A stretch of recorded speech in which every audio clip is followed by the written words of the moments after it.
buenas tardes, buenos días, buenas noches para todos ustedes de quinto de la INDU, de la Escuela Técnica de Chascomús.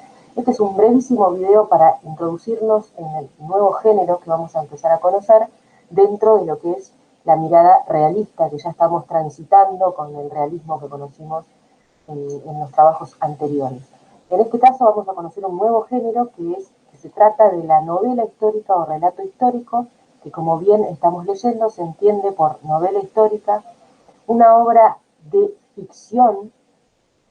Ficción, ¿se acuerdan ese concepto que lo vimos en las primeras clases? Que es una invención, algo que un escritor o una escritora crea para contar una historia, ¿no? Es un invento narrativo, en este caso, que recrea, utiliza esa palabra, un periodo histórico preferentemente lejano en el que forma parte de la acción tanto personajes y eventos no ficticios. Es decir, son historias en las que se ubican en un pasado que ustedes y yo podemos reconocer como parte de ese pasado y pueden llegar a aparecer personajes que reconocemos como parte de nuestra historia.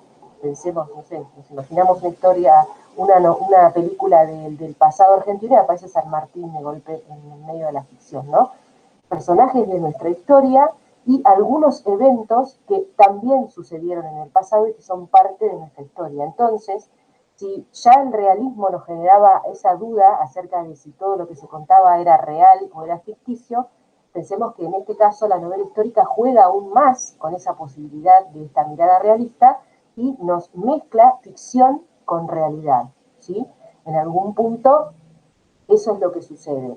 ¿Cómo se logra generar esa mezcla, esa mixtura entre la ficción que crea el autor o la autora y la realidad del pasado histórico que aparece en la historia?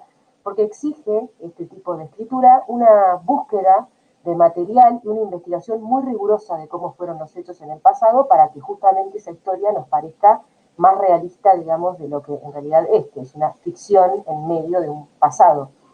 Y por otro lado, no reconstruye un pasado, sino que son obras que muestran una visión de ese pasado que es propia del autor. O sea, hay un punto de vista acerca de ese hecho que ocurrió en un pasado, en nuestra historia o en la historia de Europa. Pensemos, ¿no? Todas las películas que hay, por ejemplo, acerca de la Segunda Guerra Mundial. Pero no me quiero adelantar porque hay una consigna con esto.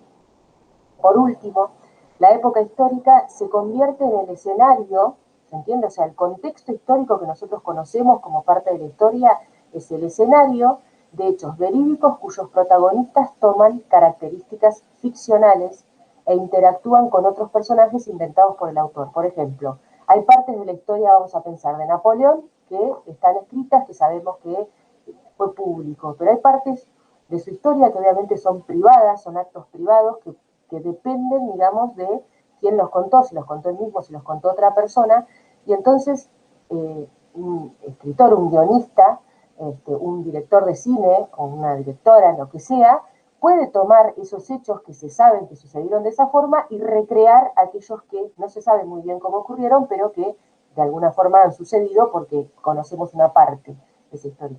Entonces se recrean, digamos, momentos, se pueden llegar a explicar, por ejemplo, cómo se tomaron decisiones en el pasado, qué decisiones se habían tomado y después no se pudieron llevar a cabo, una visión, ¿no? del autor acerca de la relación entre dos personas, por ejemplo, entre dos presidentes, entre una pareja famosa, ¿no? Hay un montón de cosas para pensar en el pasado que se pueden reconstruir a partir de este tipo de relatos. ¿Cuál es la consigna?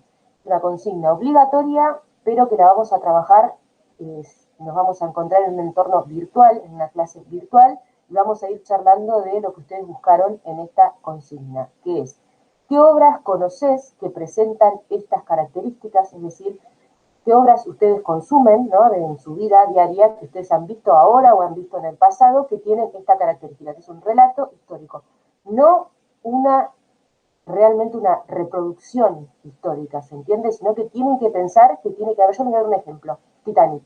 Titanic sabemos que existió el barco, que se hundió y que probablemente haya habido historias de amor arriba de ese barco. Pero la verdad es que la historia de Jack y Rose es una ficción, metida en el medio de una historia que sí es parte del pasado, es un hecho histórico real. Entonces tiene que pensar una obra que puede ser literaria, sería genial, pero también puede ser película, serie, no sé, anime, lo que ustedes consuman, y tienen que contestarme con qué momento histórico se relaciona esa obra que ustedes seleccionaron o que ustedes recuerdan que leyeron o que fueron a buscar y se acuerdan que alguna vez la leyeron o la vieron o lo que sea, y cuáles son los elementos ficticios de esa obra. Es decir, ustedes dicen, esta obra se enmarca, por ejemplo, en la Segunda Guerra Mundial. Muy bien, ¿qué es lo que hace que sea una obra de este tipo, que se podría relacionar con relato histórico? Es decir, que tiene partes de ficción y partes de la historia documentada. Bueno, analicemos y después vamos a empezar a leer literatura que yo les voy a recomendar y vamos a analizar. Muchas gracias por su tiempo, esto ha sido todo y nos estaremos viendo próximamente esperemos, de manera presencial. Un saludo, dejo de compartir, dejamos de compartir y saludo desde la nube de colores. Adiós.